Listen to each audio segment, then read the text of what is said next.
this video here of how they did this extraction. Shout out to aitelly. That is aitelly. Go check them out on YouTube. aitelly has a video called How the U.S. Captured the Venezuelan President. If you want to go watch this video without my commentary, I'll leave the link in the description below. Make sure you go check out aitelly. It's your boy Kicking It with Timmy B. Let's go see how this raid went down. This happened a couple weeks ago. It's crazy. How do you capture a high-value target when the whole world is watching? You create a masterclass in deception. The CIA set the stage with a single building as bait and filled the sky with 150 aircraft to create a deafening sonic shield for the helicopters to drop Delta forces. F-35s lit up the perimeter, turning night into day. By the time the dust settled, the helicopters had already touched down and Maduro was gone. We'll also look at how the U.S. uses the F-35 jets and its Navy to launch a large-scale attack, all in the video ahead. In the dead of night that is 2 in the morning, the lights went out in Caracas. By 5 a.m., the president of Venezuela was gone. But how U.S. played a deception games. While the whole world were focused on the aircraft carriers in the Caribbean, a shadow war was being fought on the ground. This wasn't an invasion, it was a surgical extraction. We finally have the declassified timeline of how U.S. forces breached the heart of Caracas and extracted Nicolas Maduro. Fuerte Tiuna. Fuerte Tiuna. Just out something. Out Tiuna. Nicolas Maduro. He was like in this almost like their little Pentagon, their version of the Pentagon. He was like below that or whatever. And these folks rolled up and took out all these Cuban guards or Cuban intelligence guards or whatever. Insane. And then they used some kind of device that uses sound or something like that to make you feel nauseous and all this other stuff that was disorienting the guards. Along with these missile strikes as they're flying in with the Chinooks and the other helicopters with the Delta Force to go grab them, get this fool right out of the bed, him and his wife, before he can even get to that safe room. It was some kind of safe room bunker, like shelter or whatever, panic shelter. And they would have just I was about to say weld. They'd just freaking they'd get him out of there. They'd definitely get him out of there, and then got him out of there within 3 hours, and then flew him on the actual flew him to the aircraft carrier Iwo Jima. And then they took him to Cuba and then took him to New York City and then prosecuted him in court for drug and human trafficking. It's crazy. Let's start with step 1. The setup. This didn't happen overnight. For months, the U.S. had been tightening a naval quarantine around Venezuela. Right. The U.S. Gerald R. Ford Carrier Strike Group and the U.S. Iwo Jima Amphibious Ready Group were parked off the coast. That they took from other parts of the country. The U.S. designated the Venezuelan government a narco-terrorist state, specifically targeting the drugs lords. But while the Navy squeezed the coast, intelligence assets were tracking one man. Which was huge that President Donald Trump did that. He classified them as a narco-terrorist state, which gave him the legality to go and move all these troops there to go do this. It's crazy. They waited for a specific window, a moment where Maduro was stationary and vulnerable. Step 2, the strike. It began at exactly 2 in the morning Venezuelan Standard Time. High above, several F-35 stealth fighters punch a hole through the enemy lines, destabilizing their anti-air defenses. Like these Russian S-300 missiles located all over the strategic high-value target. With the skies cleared, the path opens for Delta Force helicopters to fly straight towards the mission. Here comes the deception as the helicopters flew. The jets started firing with more strikes as it hit Fort Tuna, the main military base and command center, and La Carlota Air Base, destabilizing Venezuelan air support. Wow. Reports from the ground described widespread explosions and a sudden communications blackout. The chaos wasn't the goal, it was the cover. But how did the raid happen? We have to look at step 3, Under the cover of darkness and chaos, the Tier 1 operators went to work. Chinook, But what is the Blackhawk, exact and unit Osprey. tasked with the It's mission? crazy. It is the Delta Force, one of the most elite secretive special forces units in the U.S. military. Witnesses in Caracas reported low-flying aircraft skimming the rooftops, flying well below radar coverage. The team breached a secure compound believed to be a safe house within the massive Fort Tuna complex. Resistance from the Venezuelan knew where to Presidential go. Guard was swift but ultimately futile, as the helicopters lay cover fire. The operators moved with surgical speed, landing on multiple Blackhawks with the But how 50s. exactly the capture Or the and chain extraction guns. happened? For this, let's look at step 4. Specialized They're getting even helicopters more hovered over the objective to insert the assault team. detailed. While dozens of attack helicopters laid down suppression fire, the Delta Special Forces descended and started the search for the high-value targets. How did they find him? Simple. The CIA had planted spy inside Nicolás Maduro's close It's circle. insane, While back in dude. the U.S., Delta Force built an exact replica of his safe house, rehearsing the raid until they could do it blindfolded.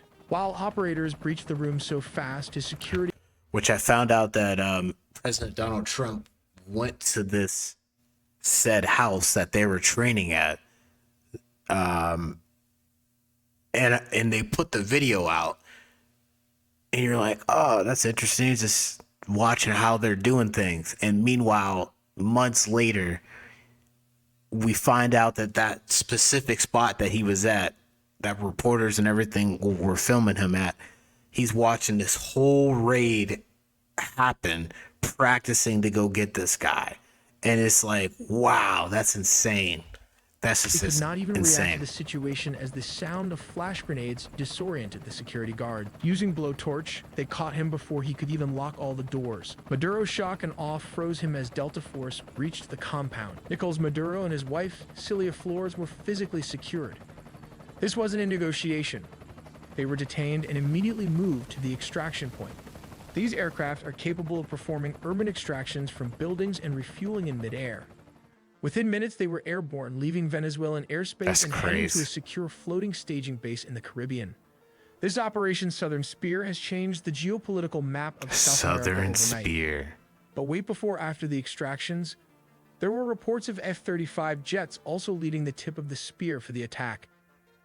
We'll look how the United States used F-35 jets instead of F-16s for operations in Venezuela, because this is a well-organized and militarized Venezuela has positioned advanced Russian S-300 missile systems, Chinese radar networks, integrated Russian air Smacked defenses, and Shahed both of drones them. along its borders. Smacked both of them. This creates a highly lethal and Shahed challenging drones. environment that older S-16s would struggle to survive.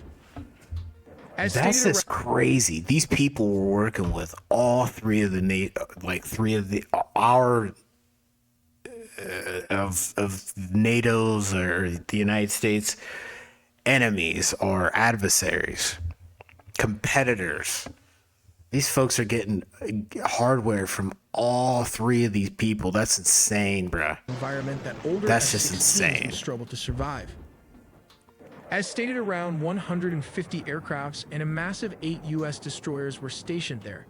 Wow. It also has 3 amphibious aircraft carrier and surveillance plane to turn it into a massive command and control juggernaut capable of overcoming a modern military's air defenses. Signals a readiness to counter Venezuela's entire air defense network if necessary. But why Venezuela Air Force failed to intercept? As of 2025, Venezuela's fighter jet fleet consists mainly of approximately 21 Sukhoi Su-30 multirole fighters delivered by Russia between 2006 and 2008, which now form the backbone of their combat air power. Additionally, they maintain about 5 operational F-16 Fighting Falcons from an older batch, including 3 single-seat S-16As and 2 two-seat They ain't got S-16Bs. nothing, bruh. These S-16s are aging and suffer from limited maintenance and part support due to U.S. sanctions, although they have been supplemented with Israeli upgrades. That's insane. Venezuela acquired its F-16 jets from the United States through a foreign military sales agreement called Peace Delta in May 1982, during a period of good diplomatic and military relations. They were the first Latin American country to receive the S-16, with deliveries occurring between 1983 and 1985. Wow. The reason the U.S. does not use F-16s in current operations is because They're these old. jets lack the stealth capabilities necessary to evade the S-300 and other integrated defenses. The advanced S-300V or anti-2500 systems, supported by dense Chinese and Russian radar, can easily detect and target older aircraft at long ranges. Sending F-16s into such an environment would result in high attrition risks as they are vulnerable to radar detection and missile engagement. That's crazy. Not to forget the Russian Buk air defense system that can take out an F-16 with ease. These are cheap R-15 or 24 Buk systems are already active and mobile all over the country. Additionally, F-16s are less effective in contested airspace saturated with drones, especially the Iranian Shahed drones used by Venezuela for reconnaissance and kamikaze strikes. That's The crazy, F-35, man. however, offers crucial advantages. Its stealth design enables it to fly undetected or with much lower risk, making it effective against advanced surface-to-air missiles and networked radar systems. Its Nice. sensor fusion, electronic warfare, and data link capabilities allow it to simultaneously suppress and target mobile and fixed air defense positions, adapting rapidly to counter Russian and Chinese radar configurations. Wow, that's While the fascinating. aircrafts took out the anti-air defenses Venezuelan military as a whole, this Billions of allowed the dollars, CIA and man. special forces to advance towards its target. The overwhelming presence of advanced Russian, Chinese, Iranian, and indigenous air defense and drone systems on the Venezuelan border means that the stealth fighter jets, or the first wave of attack, provide both the survivability Right. and strike capability required for such it up. operations. But how do they rotate clockwise? Well, the distance from Puerto Rico to Venezuela is about 1,300 kilometers. This is roughly 810 miles, which translates to nothing. around 1.5 hours of flight time for an That's F-35 nothing for flying those at high things. subsonic speeds. These That's jets rotated clockwise subsonic. as That's its combat radius crazy. is approximately 770 miles, meaning it can reach most of Venezuela from Puerto Rico with careful fuel management and limited loitering. To extend mission time and reach deeper inland, air-to-air refueling tankers deployed strategically in the Caribbean region support these operations. That's insane, bro. That's insane. So you're just In out situations requiring strikes within minutes, smacking U.S. folks amphibious for assault hours. ships equipped with F-35Bs can launch jets rapidly. From such ships positioned in the Caribbean, F-35Bs can reach Venezuelan targets within roughly 15 to 10 minutes, depending on speed and route. Targets typically Wow. include narco-traffickers' networks, air defense installations, command centers, and drone facilities, enabling flexible sea-based strike options against both Venezuelan military and criminal infrastructure. In Fascinating. essence, the F-35 deployment by the U.S. near Venezuela redefines military capabilities in the region. Absolutely. It Absolutely. combines stealth, advanced sensors, electronic warfare, and networked operations to overcome sophisticated air defenses and maintain persistent air superiority and rapid strikeability against a broad spectrum of targets in Venezuela. Wow. This reflects a strategy that goes beyond counter-narcotics to deter and, if necessary, decisively counter the Venezuelan military threat. We also made a deep dive into the sea, air, and land components of the nuclear They're using F-35s to knock out drug traffickers too. That's insane. triad, so subscribe for more videos to not miss a beat. Man, shout out to aitelly. Whoops. Shout out to aitelly. I'm gonna leave the link in the description below. Make sure you hit the like, share, and the subscribe button. That was a banger. That was a banger of a video. I learned so much.